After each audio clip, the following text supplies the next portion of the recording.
El sonido seco de un disparo retumba en la tranquilidad de Iztapalapa, una delegación que suele ser bulliciosa, pero que esa tarde parecía vivir un día cualquiera como otros tantos en la Ciudad de México.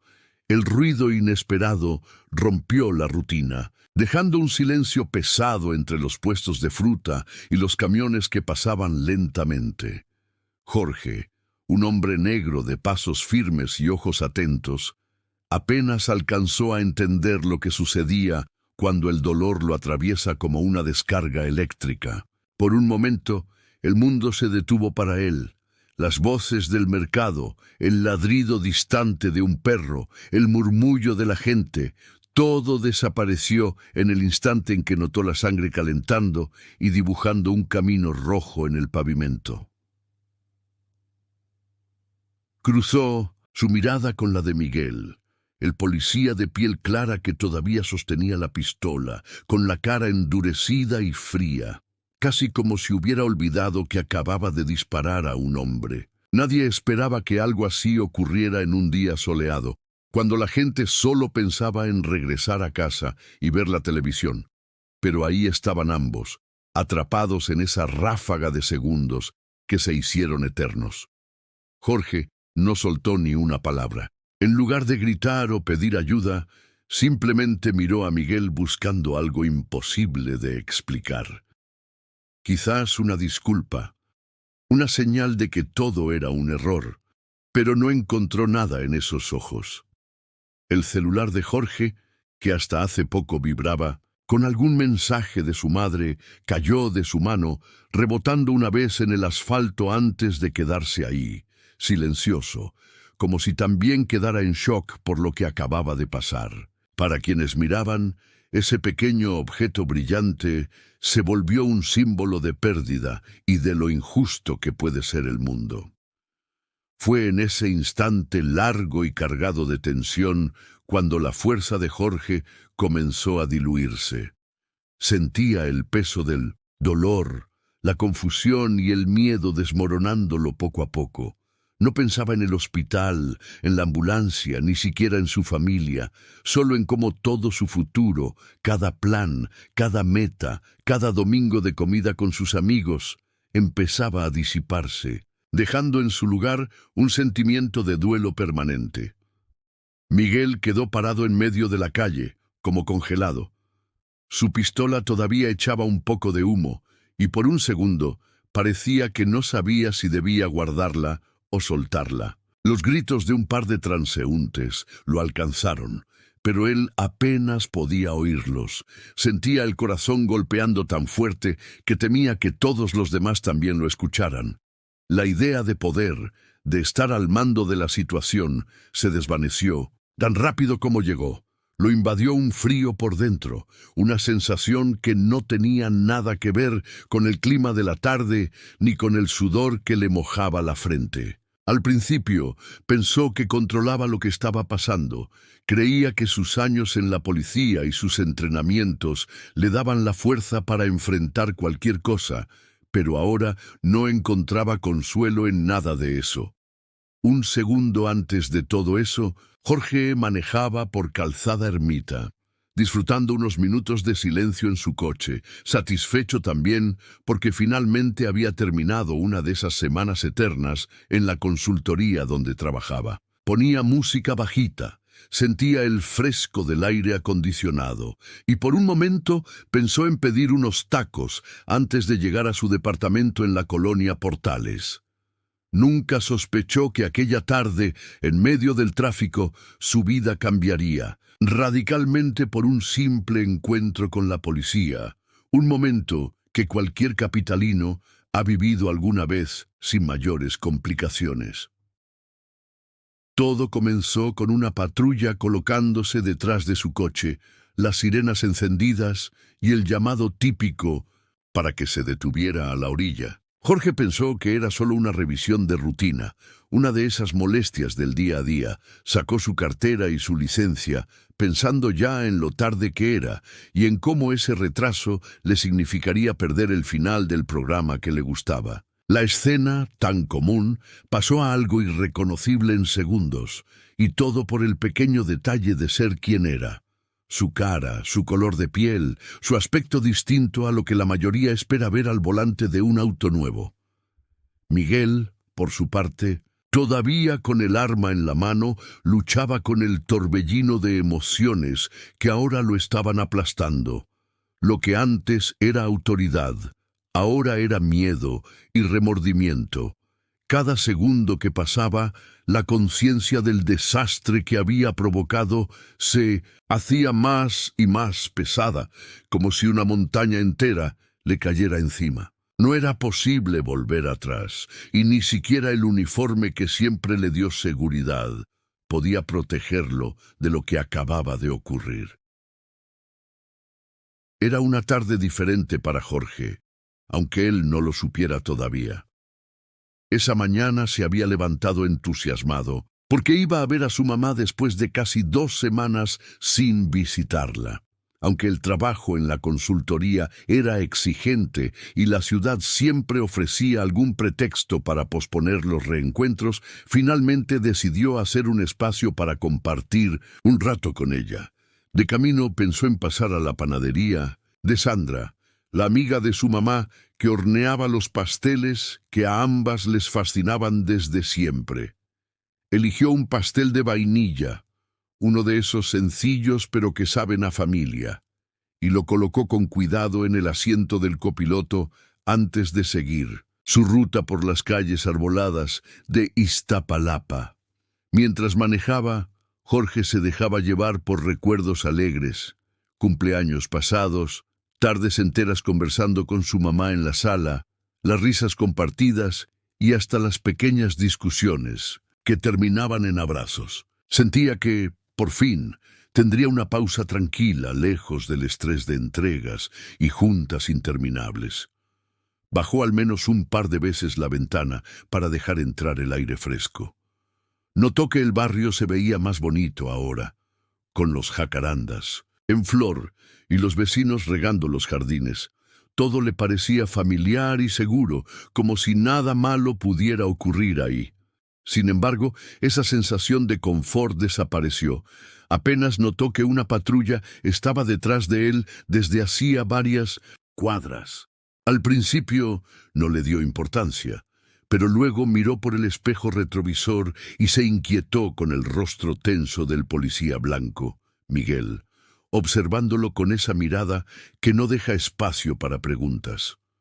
Fue en ese momento cuando Jorge sintió que la calma del barrio no era tan real y el lujo de su auto, lejos de pasar desapercibido, llamaba la atención equivocada. La patrulla no estaba ahí para cuidar esas casas grandes ni esos jardines cuidados.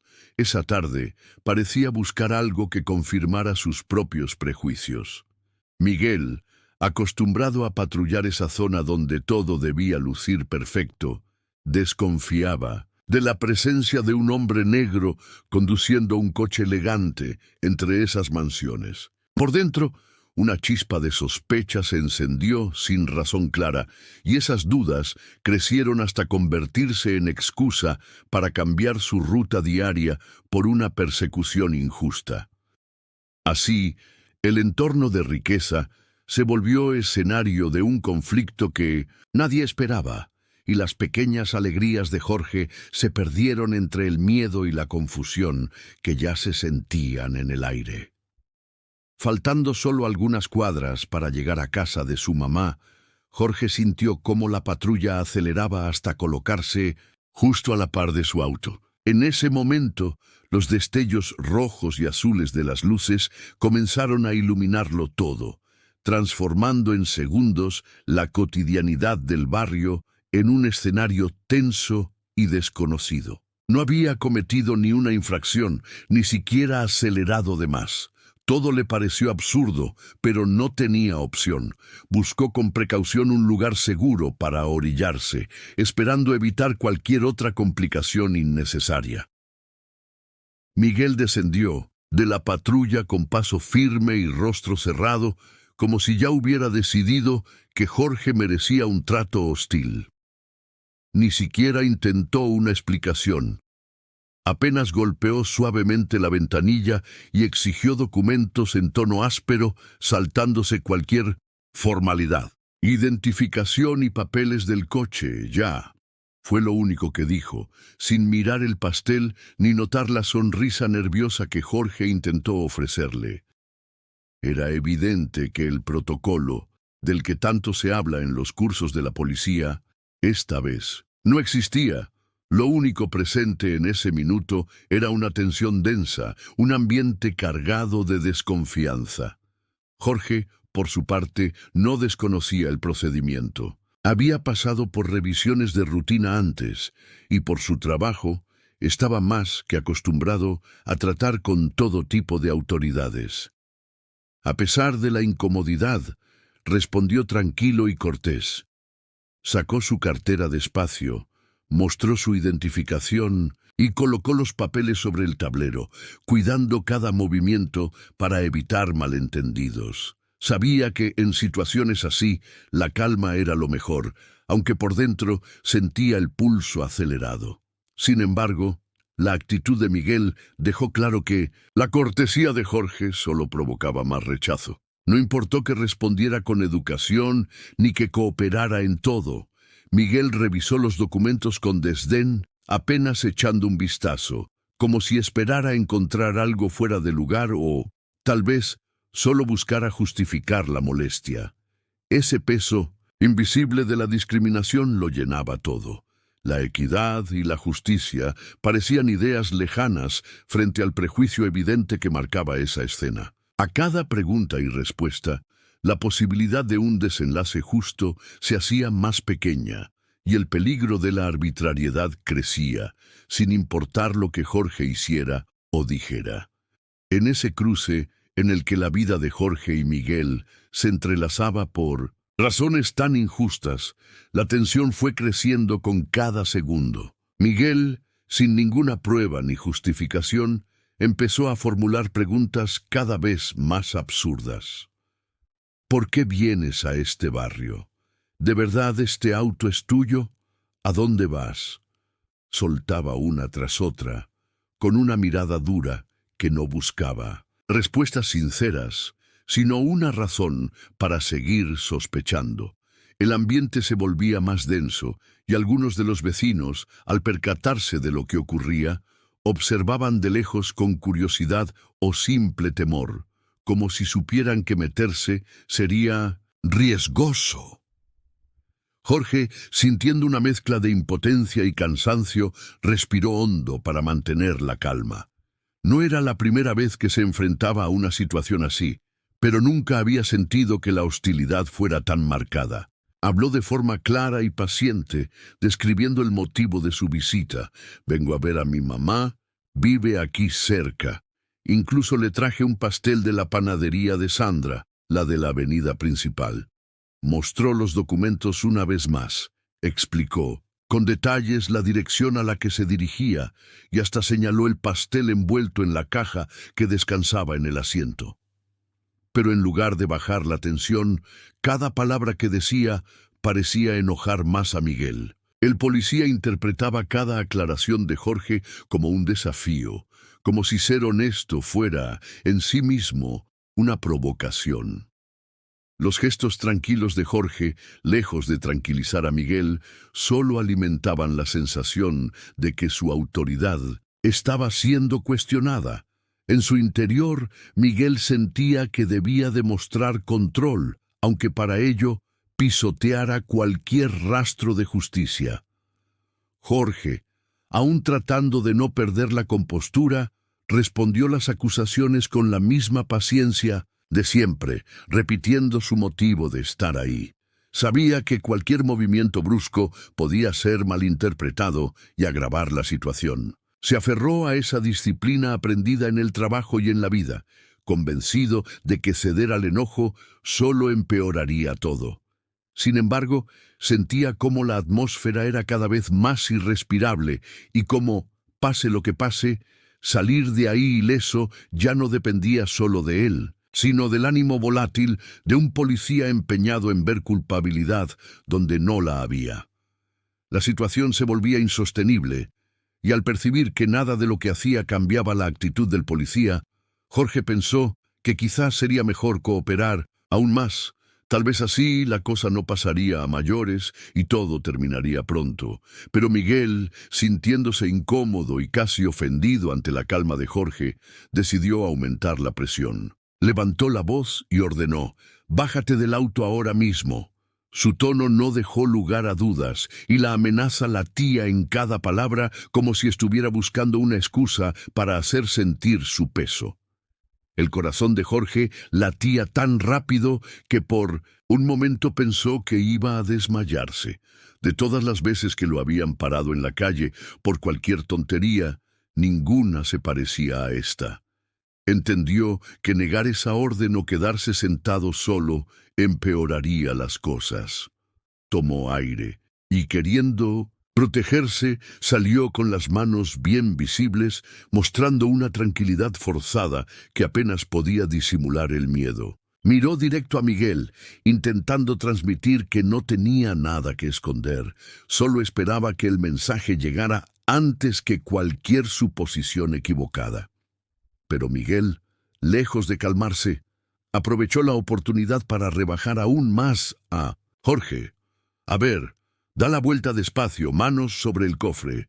No creas que eres mejor por no gritar», soltó, mientras unos vecinos que antes observaban de lejos ahora susurraban entre sí, inquietos y algunos, con el celular en la mano, empezaban a grabar discretamente la escena. Cada gesto de Jorge era tomado como provocación. Cualquier señal de dignidad era vista como insolencia. Jorge, intentando mantener la compostura, obedeció de inmediato. Sintió que su intento por cooperar y demostrar respeto no servía de nada. Por dentro hervía de impotencia, pero afuera seguía mostrando el autocontrol que siempre había sido su escudo. No podía darse el lujo de vacilar, menos de levantar la voz, porque todo estaba listo para que el mínimo error se volviera en su contra. La autoridad de Miguel parecía apoyarse precisamente en esa diferencia, usando la vergüenza pública como castigo.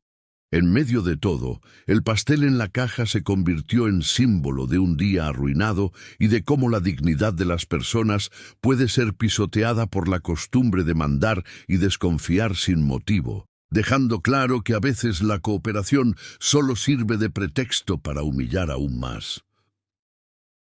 Parado junto al auto, Jorge respiró hondo y trató de sostenerse en lo que siempre le había dado fuerza: su dignidad, la serenidad aprendida durante tantos años en la consultoría y los puestos de liderazgo, donde nunca dejó que lo quebraran. Sentía el aire caliente de la tarde, el pavimento duro bajo sus pies, y a Miguel tan cerca que casi podía oír el rechinar de sus dientes.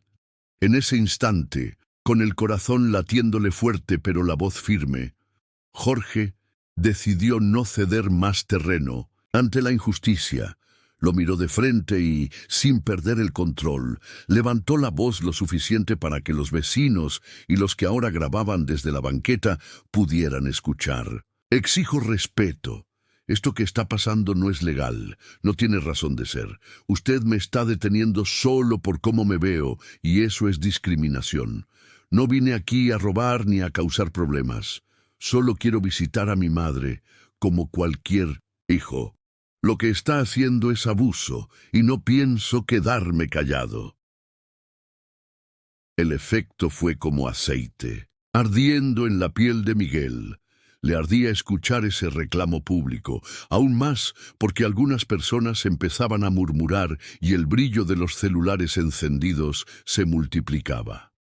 Incapaz de tolerar ese desafío, reaccionó de la peor manera, desatando insultos racistas que Jorge escuchó como un golpe duro en el pecho. «Cállate, pinche negro. No vengas aquí a dar órdenes ni a creerte dueño de nada. Aquí mando yo y tú no eres nadie», gritó el policía, la voz retumbando entre coches y fachadas. En un segundo, todo cambió en la mente de Jorge. Ya no veía posibilidad de diálogo ni de salida cordial. Lo que ocurría ahí no era un malentendido ni una revisión de rutina, Era puro odio y prejuicio, una violencia real que podía ponerse aún peor. Jorge, consciente de la gravedad del momento, movió apenas la mano hacia su propio bolsillo, no para defenderse, sino para buscar su teléfono y dejar constancia de todo. Ahora solo pensaba en protegerse, en que quedara prueba de la agresión y en no dejarse pisotear más, aunque con eso pusiera más en riesgo su seguridad frente al odio desatado del policía.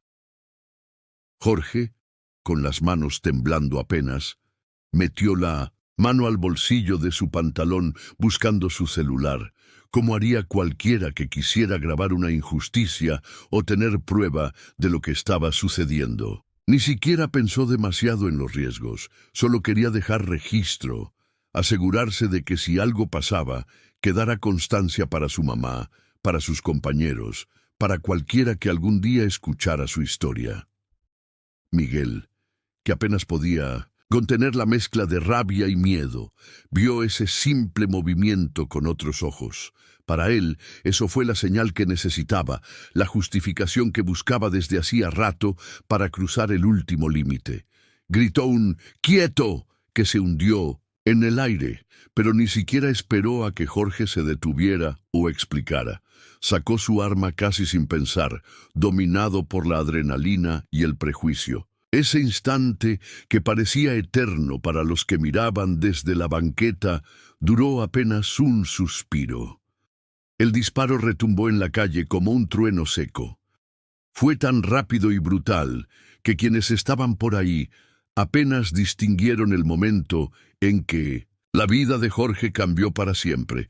Él cayó de rodillas, sorprendido, mirando incrédulo la sangre que empezaba a empaparle la camisa y a manchar el pavimento. Los celulares que unos minutos antes grababan incertidumbre, ahora captaban el horror, el miedo y la impotencia de testigos que no alcanzaban a entender cómo algo tan sencillo había terminado en tragedia.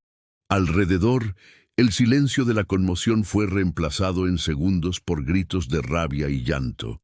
«¡Lo mataste!», exclamó una mujer que salía de la tienda, todavía con las bolsas en la mano. Miguel, petrificado, miró la escena como si no acabara de entender la magnitud de lo que había provocado.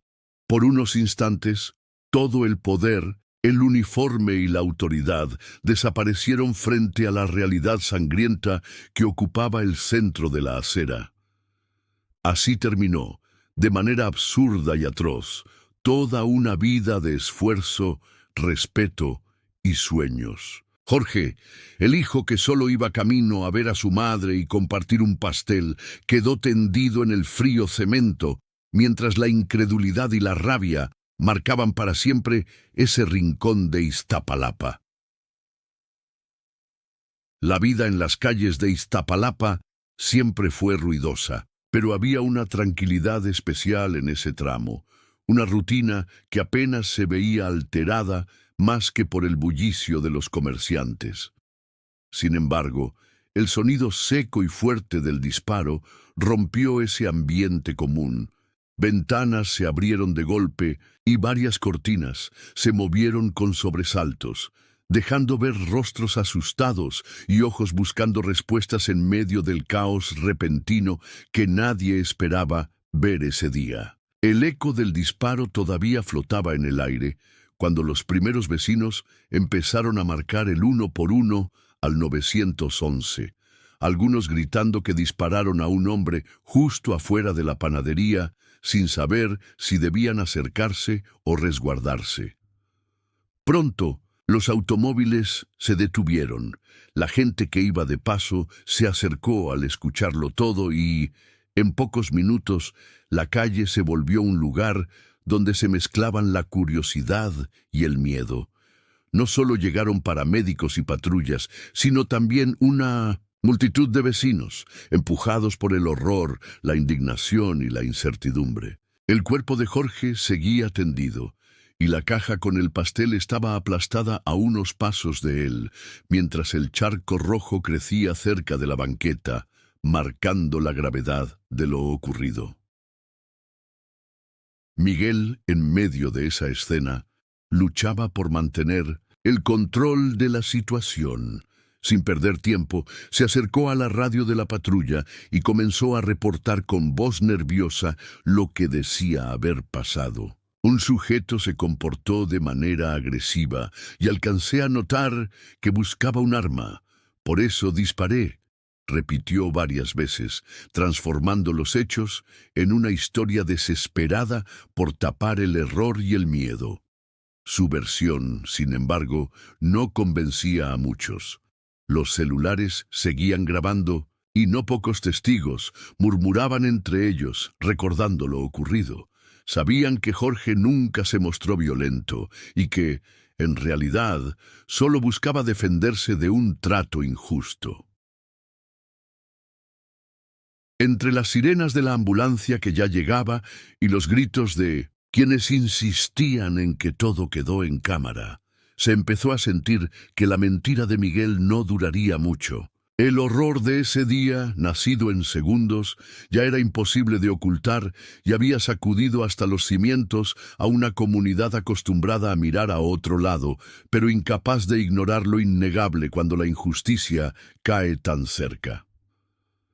Mientras los paramédicos hacían maniobras rápidas y los policías intentaban controlar al montón de gente que no dejaba de empujar hacia la escena, llegó al lugar una patrulla más grande, de esas que no suelen aparecer salvo cuando hay incidentes serios. De ese vehículo bajó el comandante Ramírez, jefe con años de experiencia en la policía de la Ciudad de México y muy conocido en los pasillos de la Secretaría de Seguridad. Se hizo camino entre los mirones, escuchando a medias las justificaciones nerviosas de Miguel y las voces que, cada vez más fuerte, exigían claridad sobre lo que había pasado. Ramírez, acostumbrado a distinguir la verdad a través del caos, se acercó a los paramédicos justo cuando registraban la identificación de Jorge. El documento oficial no solo tenía el nombre y la dirección, sino un escudo que resaltaba al instante. Lo leyó serio y sus cejas se arquearon. Jorge no era simplemente cualquier vecino, no era alguien sin conexiones. Era capitán de alto rango en la Guardia Nacional.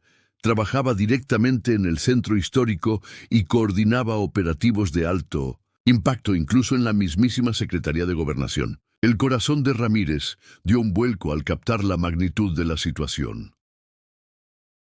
La noticia corrió rápido, como siempre ocurre cuando algo extraordinario se descubre.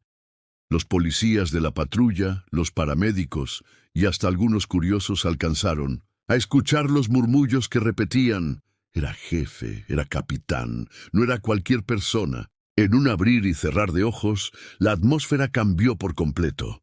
Ya no era solo indignación o conmoción por la violencia, ahora era sorpresa y miedo. Miguel, al escuchar el nombre y el cargo de Jorge susurrados cerca de él, sintió cómo el frío le recorría todo el cuerpo. ¿En qué me metí?, pensó, mientras por dentro entendía que su intento de cubrir lo ocurrido era ya ridículo. La realidad pesaba cada vez más. Las cámaras, los testimonios y la importancia política de Jorge hacían imposible borrar lo sucedido o inventar una salida fácil. La llegada de otros mandos, la exigencia de la prensa y la tensión que empezaba a sentirse entre los propios policías dejaban claro que ese disparo irresponsable traería consecuencias enormes, mucho más allá de lo que Miguel había imaginado en ese instante de furia y miedo. En cuanto la identificación de Jorge terminó de circular entre los policías y el comandante Ramírez, confirmó que realmente era un alto mando de la Guardia Nacional, la noticia se propagó como incendio en la pradera.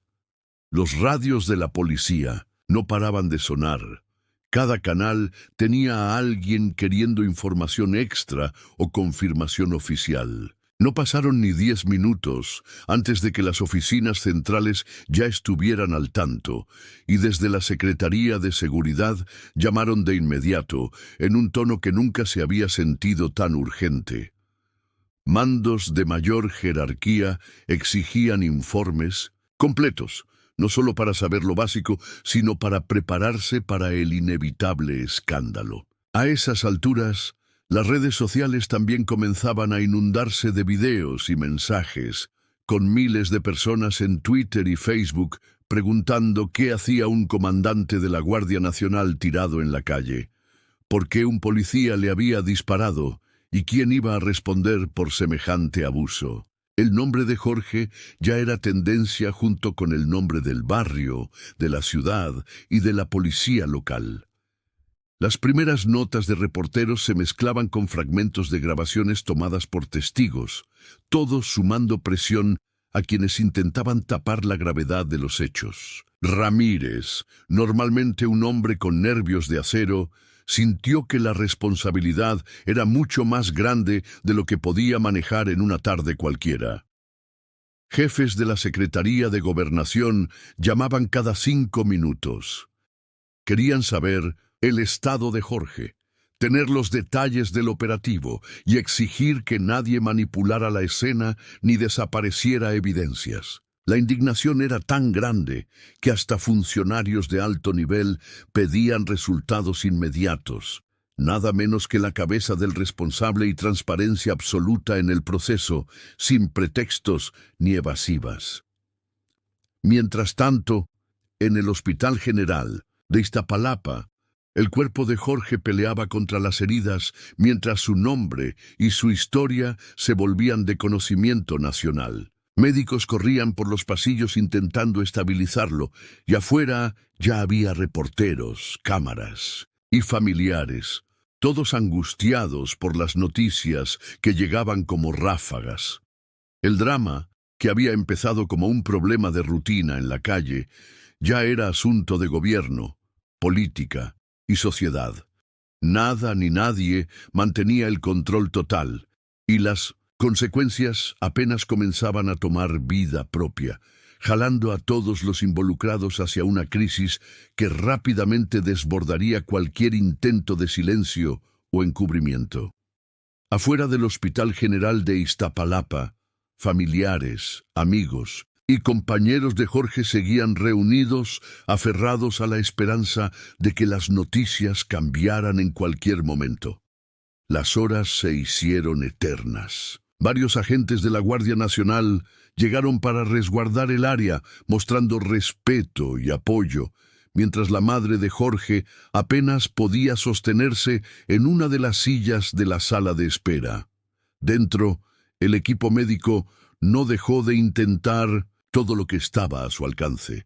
Doctores y enfermeras iban y venían, intercambiando miradas agotadas y palabras rápidas, buscando soluciones que ya no existían. La hemorragia interna era demasiado severa. Los órganos vitales habían sufrido mucho daño, y a pesar del esfuerzo conjunto, nunca lograron estabilizarlo del todo. Alrededor de las 9 de la noche, uno de los doctores salió cabizbajo. Simón acercó lentamente a la familia, respiró profundo y en voz baja les dio la noticia que todos temían escuchar. Jorge había fallecido. La madre de Jorge soltó un lamento lleno de dolor, y varios amigos no contuvieron las lágrimas. El silencio se apoderó del pasillo, solo roto por algunos sollozos y abrazos que buscaban hacer más llevadero lo imposible. Afuera, reporteros y curiosos recibieron también el anuncio, y en minutos ya había flashes, llamadas y mensajes por todo el país. La noticia de la muerte de Jorge sacudió a todos los niveles. Los altos mandos de la Guardia Nacional y la Secretaría de Gobernación se comunicaron de inmediato entre sí. Varios compañeros, al enterarse, dejaron lo que estaban haciendo y se reunieron esa noche, compartiendo historias de años de servicio, de operativos difíciles, de la integridad de Jorge, de su liderazgo y el respeto que imponía hasta en las situaciones más tensas. Muchos se sentían indignados, no solo por la absurda pérdida, sino porque estaba claro que la tragedia había sido causada por odio y discriminación, no por una necesidad legítima ni una reacción inevitable. La rabia creció junto con el luto y los mensajes entre colegas y amigos se multiplicaron. Sabían que la vida de Jorge no solo había sido apagada por un disparo, sino también por la intolerancia y el racismo, males que seguían presentes, incluso en quienes paseaban uniforme. La comunidad no tardó en exigir justicia, y la figura de Jorge comenzó a convertirse en símbolo de una lucha más grande que él mismo, rebasando lo ocurrido esa dura noche de mayo.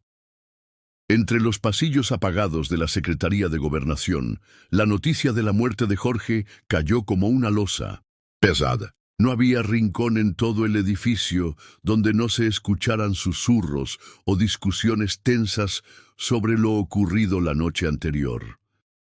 Los teléfonos no dejaron de sonar, y en las oficinas de la Guardia Nacional la conmoción se sentía casi como si se hubiera perdido a un miembro de la familia.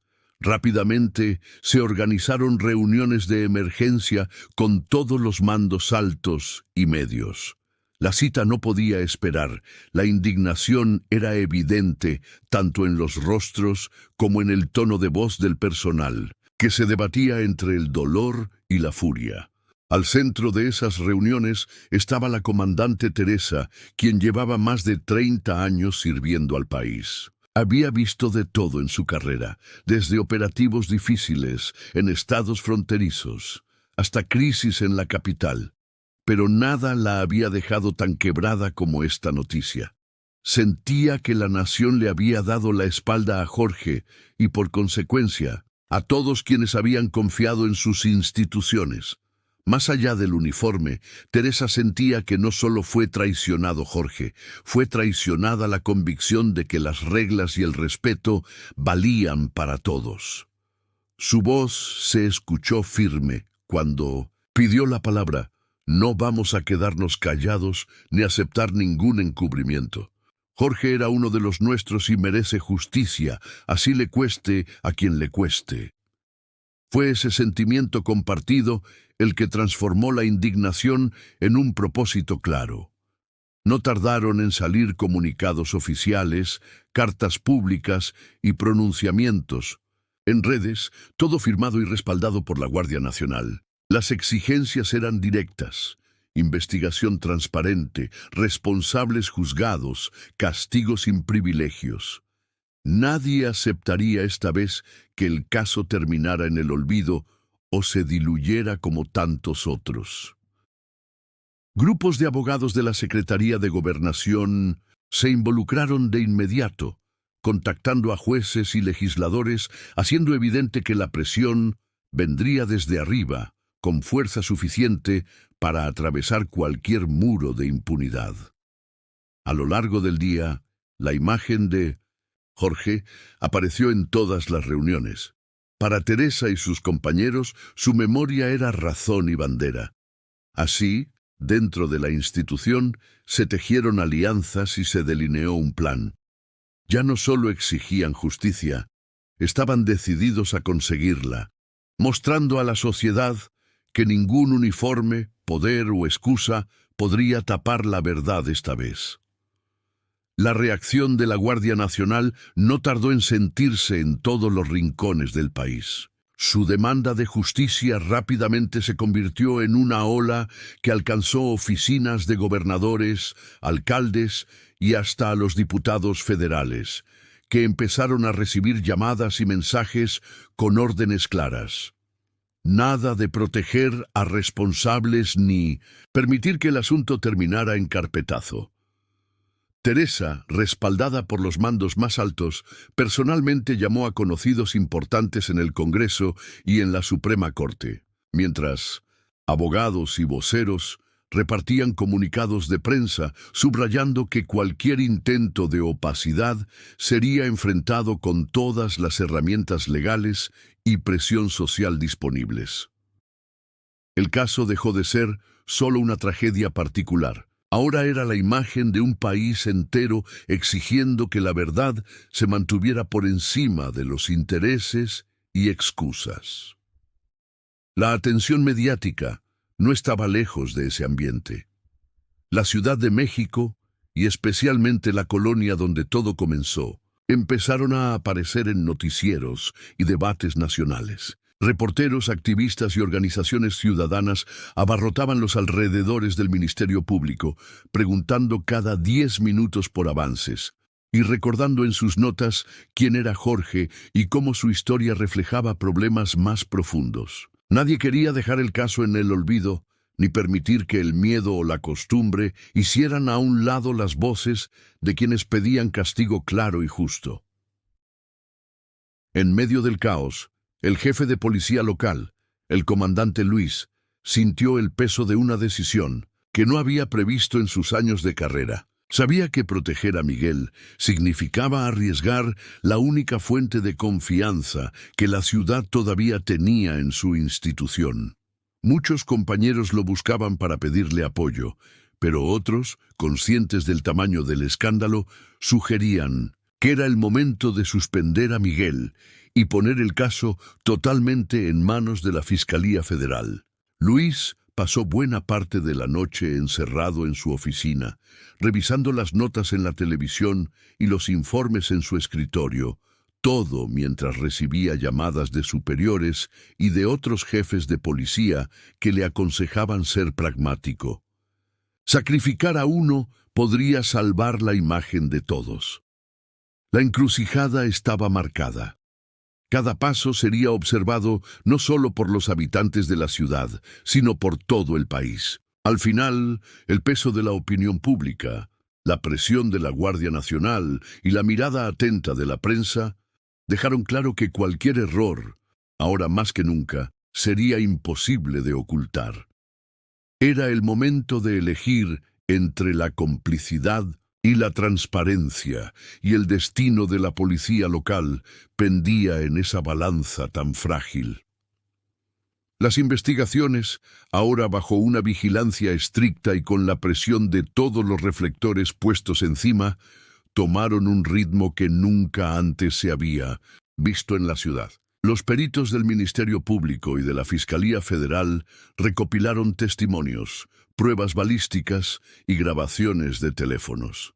En cuestión de días, quedó claro que la versión inicial ofrecida por Miguel, el agente involucrado, no resistía el más mínimo análisis. Intentó explicar que actuó en defensa propia, mintiendo sobre una supuesta amenaza, pero los videos tomados por testigos y las cámaras instaladas en la avenida revelaron que Jorge nunca representó un peligro real. A medida que salían a la luz detalles sobre la trayectoria de Miguel en la policía, los archivos mostraron un patrón preocupante: denuncias previas por discriminación, quejas administrativas por maltrato en detenciones y varios señalamientos de abuso de autoridad. Todo esto, sumado al carácter abierto y contundente del caso, dejó sin espacio para dudas. Incluso compañeros de Miguel, ante la evidencia, declararon que muchas veces él mostraba un trato distinto a ciertos vecinos de la zona, especialmente a quienes venían de otros estados o tenían rasgos físicos diferentes. En esos días, el Ministerio Público fue invadido por periodistas, activistas y abogados, mientras afuera seguían las protestas silenciosas y los murales improvisados, con el rostro de Jorge.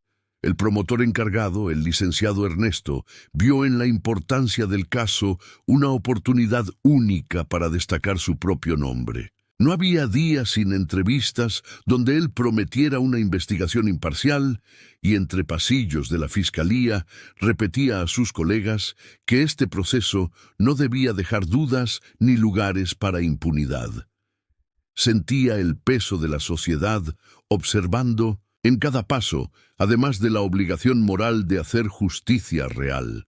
Así, alrededor de la cuarta tarde de investigaciones, convocó a una rueda de prensa en la que, rodeado de micrófonos y grabadoras, comunicó la decisión de iniciar proceso penal contra Miguel, calificando el crimen como homicidio agravado con agravantes de discriminación y abuso de autoridad. La noticia del auto de formal prisión viajó rápido. El anuncio, además, fue claro. Podrían pedir la pena máxima legal para Miguel, justificando con cada nueva prueba que el país merecía una respuesta contundente cuando la ley y el respeto eran pisoteados tan abiertamente. Con eso, la ciudad y la nación esperaban que al fin la justicia sí llegara. La reacción de los medios fue tan rápida y contundente como la noticia misma. Apenas se anunció el proceso penal en contra de Miguel, los noticieros, portales, digitales y programas de radio llenaron sus espacios con debates, entrevistas y análisis. Los teléfonos de la redacción no dejaban de sonar, y en los foros de televisión se reunían panelistas discutiendo lo que esto significaba para el futuro de la justicia en la ciudad y en todo el país. Diversas organizaciones civiles convocaron marchas y manifestaciones frente a la Fiscalía, pidiendo que el caso de Jorge fuera el último en una larga lista de tragedias provocadas por el abuso de poder. Los representantes del gobierno recibieron cientos de cartas firmadas por ciudadanos exigiendo respuestas claras y castigos ejemplares.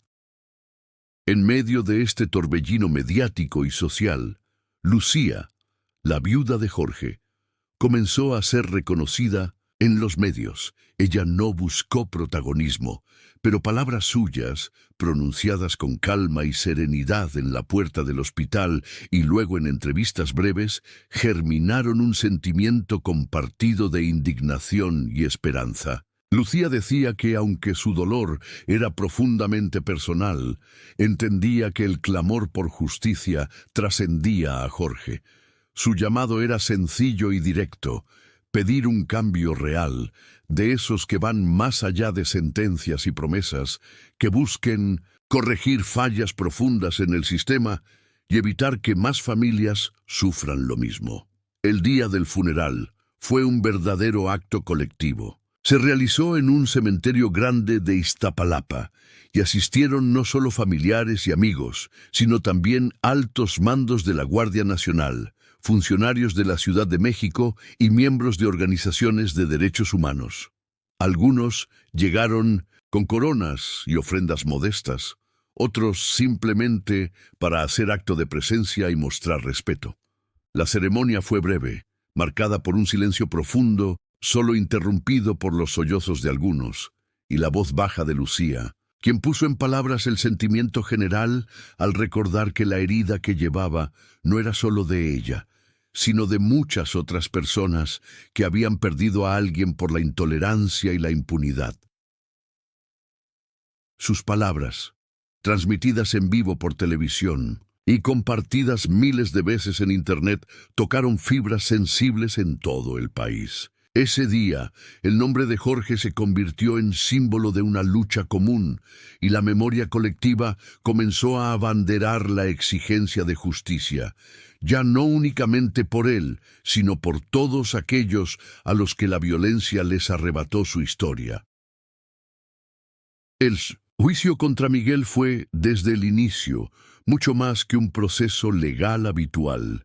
Se convirtió en todo un acontecimiento nacional, seguido minuto a minuto, tanto en los noticieros como en redes sociales. En la sala principal del Tribunal Superior de Justicia de la Ciudad de México, apenas cabía un alfiler entre bancas repletas de representantes de la Guardia Nacional, familiares de Jorge, ciudadanos de a pie y una multitud de reporteros que armaban guardia desde el amanecer. Afuera, la explanada se llenó de mantas, exigencias de justicia y una peregrinación silenciosa de personas que nunca conocieron a Jorge, pero que sentían su historia como propia. Desde el primer día del juicio, la atmósfera era tensa. La expectación se sentía en el aire. Era la primera vez en años que un caso de abuso policíaco, con claros tintes de racismo, llegaba tan lejos en un tribunal tan visible. El fiscal Ernesto encabezó la acusación con argumentos sólidos y pruebas contundentes. Mostró videos presentados por la familia de Jorge y por testigos que estuvieron ese día en la avenida. En ellos quedó claro cómo Miguel había encarado a Jorge sin razón aparente, usando un tono cargado de hostilidad y frases que nadie en la sala pudo escuchar sin un escalofrío. Además de la grabación, la fiscalía llevó a declarar a vecinos, dueños de negocios y amigos de Jorge que habían presenciado la escena. Cada relato fue reforzando la idea de que la reacción de Miguel había rebasado todos los límites. El momento clave llegó cuando se reprodujo la secuencia del disparo. Un movimiento lento de Jorge, metiendo la mano en el bolsillo, porque su celular no dejaba de sonar. Miguel, sin mediar palabra y con el rostro crispado, disparó sin que existiera. Amenaza real. Por si fuera poco, los peritajes demostraban que Jorge tenía ambas manos desarmadas y visibles en el instante del disparo. Durante los días de audiencia, varios policías, compañeros de Miguel, tuvieron que subir al estrado.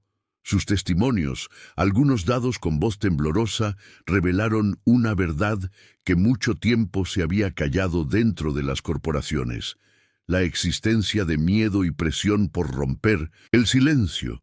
Algunos confesaron que nunca se atrevieron a denunciar los abusos de Miguel por temor a represalias, pero que ahora, ante la evidencia y el ambiente de justicia, no podían callar más. Las palabras de cada testigo llenaron la sala de un silencio espeso, dejando claro que ya no era posible mirar hacia otro lado. Entre todo el bullicio del juicio, hubo un momento que nadie olvidará jamás: el testimonio de Lucía, la viuda de Jorge, frente al jurado. Cuando llegó su turno, el juez pidió silencio y todos en la sala se acomodaron, sabiendo que lo que estaba a punto de decir sería importante. Lucía caminó al estrado con paso tranquilo, pero se notaba en sus manos el esfuerzo por controlar los nervios. Su mirada recorrió primero el techo, luego los rostros de los jurados, y por unos segundos el salón entero pareció quedarse sin aire. Comenzó hablando de su vida junto a Jorge, de los pequeños detalles que compartieron durante más de 20 años. Recordó la rutina de los domingos, las tardes en el parque con su hija y las charlas interminables en la cocina, cuando Jorge solía reírse aún en los días más pesados. Mientras contaba esto, su voz se mantuvo firme, aunque en ocasiones temblaba, levemente.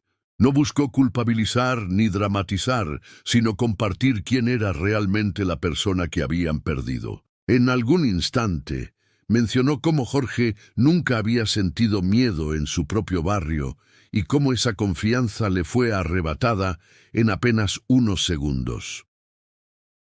Lucía pidió justicia delante de todos, pero dejó claro que no buscaba venganza. Explicó que la verdadera justicia no consistía en hacer sufrir a otro, sino en asegurar que nadie más pasara por lo mismo que su familia.